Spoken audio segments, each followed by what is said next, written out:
তো hello' guys welcome back to my Krishna blog channel. তো good morning. তো আকৌ নতুন ভিডিঅ'ত স্বাগতম জনাইছোঁ। তো আজি বজাৰ কৰিবলৈ আহিছিলোঁ উমচি মাৰ্কেটতে। তো ইয়াতে কোম্পানীৰ পৰা অলপ দূৰত 2 কিলোমিটাৰ দূৰত বজাৰ বহে ইয়াত বজাৰবিলাক চব্জিবিলাক অলপ তাজা পায় আৰু 5-10 টকামান সস্তা পায়। তো এতিয়া দেখিব পাৰিছে পূৰা এনেকৈ আহি গ'লোঁ গা পা নোধোৱাকৈ পূৰা বজাৰ কৰিবৰ কাৰণে। চ' এতিয়া বজাৰ কৰি আছোঁ, ল'লোঁ আৰু অলপ চলপ বজাৰ চজাৰ কৰিছোঁ।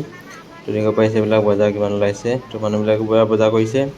তো তাতে বৰষুণটো দি দিলে, এতিয়া বৰষুণটো দিয়াৰ কাৰণে হেলমেটটো মূৰত লগাই ল'লোঁ।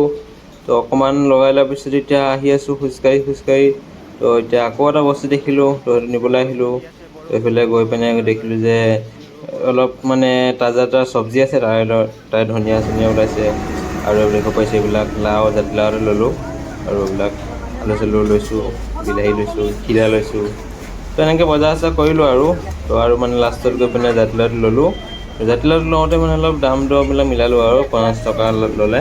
তো এতিয়া বজাৰ কৰি হৈ গ'ল। তো এতিয়া যাওঁ, বাই বাই।